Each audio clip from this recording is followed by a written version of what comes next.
Today I want to talk about Nintendo news. And boy, do I got a lot to talk about. So let's get started. First of all, I want to get started with the stuff that they say that they was coming out. The stuff that I found interesting that they said that was coming out. One, there's a Mario Galaxy movie. Whether you want it or not. You will see it. They said it should be out sometime 2026. Who knows? It's made by this exact same company. It's gonna have let's just say this is Mario movie 2, but they call it Mario Galaxy. I don't know how they going to do that. I don't know, because the Mario Galaxy games, they did have a storyline, but you know how Mario storylines are. They are not the best. We're not getting into that. But the second thing I want to talk about is the whole mess with the lawsuit of Nintendo going against Power World, and they have filed three or four patents. Well, these are patents they filed. They filed a patent to have their mechanic when it comes down to the Pokeball patent, meaning that no other game can have a patent where you throw out a ball-like thing to capture a creature and then be able to throw that back out to bring the creature back into battle. You know, they patent that. They said that's not right and they shouldn't have that. Now, I haven't got a chance to see whether or not Power World has took that out or not, but I heard that they had to go through a lot of changes. Plus, they have that patent where you can't mount, where they have it that, according to how Pokemon Arceus done it, that you just can't rapid switch between mounts, you know, kind of similar to what you see in Dark Souls Elder Rings, where you could call out your mount and it just comes out of thin air and you hop on it. They trying to patent that. They're trying to make sure that doesn't happen, where you just can't just summon a mount out of nowhere and jump on it. Also, they had essentially patent where you can't have basically, you can't have an AI companion that works like a Pokemon, you know, that you can summon by your side and have fight with you and do the tasks and things like that. They pretty much don't want that. This is similar to this reminds me of what happened with the Nemesis system, you know, in Lords of the Rings game, where that system is still stuck in Warner Brother hell. So we'll just leave it there. And this is something that Nintendo is doing too, which I didn't know that you can actually patent game mechanics until about 2 or 3 years ago. And honestly, I didn't realize how deep that goes. You know, they can't patent generic stuff, but they can patent certain concepts that go beyond the generic thing. So that is what Nintendo is doing. And as I said, Nintendo always do what Nintendo does, and that is be the one that everyone love to hate, you know. Yeah, they come out with this and then come out with that, but more on their games, more on the Pokemon games in the later. I want to talk about this game that they are working on that probably went underneath a lot of people's radar, but it was announced in the Nintendo Direct. And this got me going. I mean, for one thing, you always got a successful franchise that has been going on for quite a while. And now Nintendo is doing what Nintendo shouldn't do, in my opinion. So now you have a Pokemon style Animal Crossing, and it is looking like Animal Crossing. Now the only difference between this game and Animal Crossing is you use different Pokemon skills to be able to do different things around the land. But other than that, it looks like Animal Crossing. I ain't lying. The only thing it is that you swapped out the Animal Crossing characters with Pokemon, and you play with that transforming Pokemon Ditto, you know, that purple thing, and it transforms into some type of human, or takes on a form of the player, or what they say. And it Ditto always was a weird Pokemon, but you know, when you look at that game, you're like, am I really playing a Pokemon Animal Crossing? I mean, why not just make a DLC in Animal Crossing and say, here you go, we're going to give you some Pokemons for pets. I mean, nobody asks for that. I don't think so. And another game that probably went underneath somebody's radar is they making a new Yoshi game. They are. It's called Yoshi and the, I think, Magical Book or something like that. Now, the thing about Yoshi games is this. Yoshi, as a concept character, is a character that I always consider to be, in my own opinion, he can be weird. I mean, his concept is a little bit weird anyway. It's a fraud. Oh, I take that back. A dinosaur hybrid creature with the ability to eat enemies and turn them into eggs or lay eggs, however you want to put it. You don't want to be on Yoshi receiving end. That's all I have to say. This dude could be that thing and eat anything. But his games has always been where you would see, other than Pokemon games, this is where you see Nintendo being super weird. Now Mario games in general can be kind of weird, but they tolerable. But Yoshi games are like on a whole nother level. Now let me tell you why I feel that way. It wasn't Yoshi's story, kind of jump ahead of myself. It wasn't Yoshi Island that was the game that scared me the most. It was the game that I just mentioned, Yoshi Story. Because Yoshi Island, when I played that, it was tolerable. It felt kind of like a Mario game, but it wasn't. But you kind of felt like that. But Yoshi Story, I don't know what Nintendo was smoking.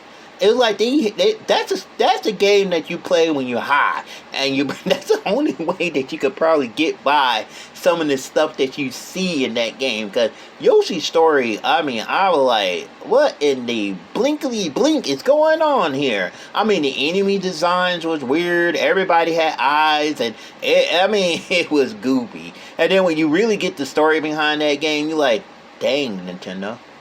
Dang, you have to do your boy like that? But that's not the only time. That's not the only thing. Anytime that Yoshi is by himself, he do get some of the more bizarre ideas. Now, Yoshi Woolly World was not that bad. And then the other one that they came out on Switch, which I can't remember, that wasn't that bad. Yeah, it's bad when you can't even remember a game. But this one, the Magic Book, you can see that Nintendo has ran out of ideas. Because in this particular book, it's more like a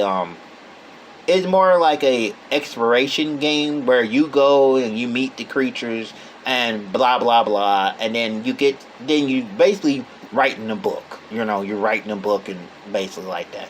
Now, this is not the first time that Yoshi has been featured into a book. Matter of fact, a lot of his games look like some type of children's book anyway. So this is not the first time that it's happened. Yeah, I don't know how that works. I don't know how that will look, and I definitely don't know what people are going to feel about it. Would it be as good as Woolly World? I don't think so. Would it be as good as Yoshi Island? Definitely not. But we'll see. We'll see. I guess this is their way of saying, since we're not going to give you no mainline Mario game, we're going to give you something to pacify you. And most people are like, what? We want Mario. Well, you're not going to get that no time soon. I think, honestly, after Mario Wonder, I think really when it comes down to Mario games in general, the mainline Mario game, you're going to have to wait a while. And when you do get one, don't be shocked if it won't be what you think. Or be a rehash of a game that's already been out. That's just my opinion. Oh yeah, and then the Mario Galaxy 1 and 2 games are coming out to correspond with the movie that's coming out next year. You know how that works. Get the game while it's there, because you know Nintendo ain't afraid to snatch it off the market. I hate when Nintendo does that. They put a game that everyone wants for a little bit and then take it away from them. Nintendo is just... Anyway, now I'm going to move into my main topic. This is what I want to talk about. The Pokemon games. And my goodness, where do we start? When I think about Pokemon, my experience is Pokemon Stadium, Pokemon Coliseum, Pokemon DX, Pokemon Emerald, Pokemon Sword and Shield, Pokemon Sun and Moon, and that's it. I know Pokemon pretty well. I watched the anime. I used to play the card game, and I have a little brother who's definitely loving Pokemon right now. Me, I'm like a little too late for me. I'm out of it. But what I started to notice, and I started to notice this in Pokemon Sword and Shield. Now, it wasn't as noticeable in Sword and Shield because Sword and Shield was like the newest Pokemon game, and it was the newest Pokemon game for a console ever since you got off of DX. So you was starving for something. The last time that we was in a 3D or all 3D Pokemon game, like a regular Pokemon game, in my experience, was Pokemon DX. There probably was one that came out, but I think we go from the GameCube, Wii, and Wii U and Switch, and then there wasn't. I can recall between the game, the Wii and the Wii U, there wasn't a mainline Pokemon game. Now there was a game that was similar to Pokemon Coliseum called Pokemon Revolution or something like that, but that was not a mainline Pokemon. That was not the traditional style Pokemon game like when you think about DX. That was not that, or the average Pokemon game, you know. So we move into Sword and Shield, and it wasn't a bad game. Because Sword and Shield felt a lot like Sun and Moon. Because I just got finished playing Sun and Moon, so Sword and Shield kind of felt like that. The storyline was different, and depending on what version you had, I had Shield. I had the Sword. So that's all I could say. It was decent. But this is the complaint that a lot of Pokemon fans say. That games are too doggone simple. Or they could be weird. Or they have concept. It doesn't take long to beat a Pokemon game, to tell you the truth. Compared to other RPGs. And yes, it is an RPG. It may not say it, but it is. You can see the RPG mechanics in there. You level up your creature. You got a party members. You have some special moves that requires a certain amount of points to use them. Yeah, them are RPGs mechanics, right?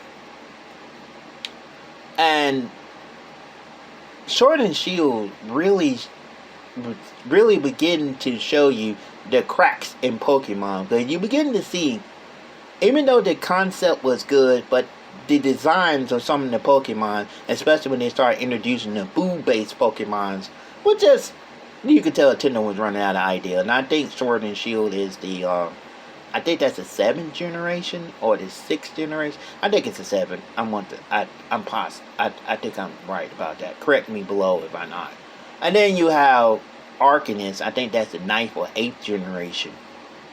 And Arcanist, I don't know what happened with that. I thought the designs in Sword and Shield was getting bizarre. Arcanist has pretty much told you, haha. And then they just rehash a game that's already out, and they're about to bring out another Pokemon game called XY. I think it's like AXZ something. It's a weird one, but anyway, Violent. I had never played it before. So I don't really know much about it. But I see my brother play it, and I was like, "What the heck happened? What is going on with the quality of the game?" My brother looked at me like, if I knew, I would tell you. You can tell how lackluster the game is, and my brother was basically bored. He just invented his own challenges so he could keep interest in the game, but the game itself is pretty much done. He basically beat that game the minute that he got it. That's what he said. And this is the problem with Pokemon games. They are very simple to beat, and they always have been. But I always have to remind people, look at what the game is aimed at. Look at the demographic. And that's why the games are like that. But this is where Power World steps in and say, alright, we're going to give you a little bit more challenge. We're going to give you guns. We're going to give you this. We're going to give you survival mechanics. Boom, boom, boom. Nintendo didn't like that. And there's the reason why Power World getting sued to Oblivion. Because Power World is doing a lot better than what Nintendo could ever do.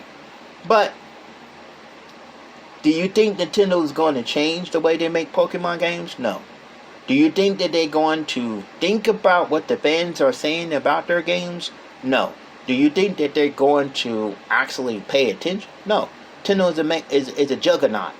And almost a monopoly, you would say. There's only three major game companies that people pay attention to: Microsoft, Sony, and Nintendo, as far as America is concerned. Yeah, there are the third party console. I mean, the third party companies like Sega and Activision, Blizzard, but you could guarantee that for them to get out there, they either have to be working with Nintendo or working with Sony, maybe the PC, and working with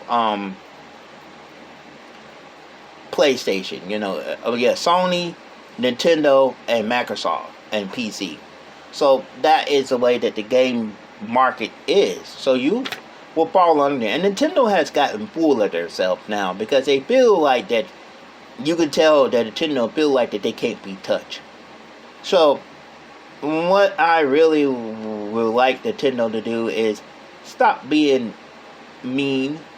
Let fans be fans. It's okay if somebody make something to celebrate you. It's more of a love letter whenever they are making a fan game. But I do agree with this. If it's a game that is trying to make money, no. But it's a game that's not trying to make money, fair use. Alright, fair use. Alright. I'm signing out for right now. Thank you for listening, and I chat with y'all later.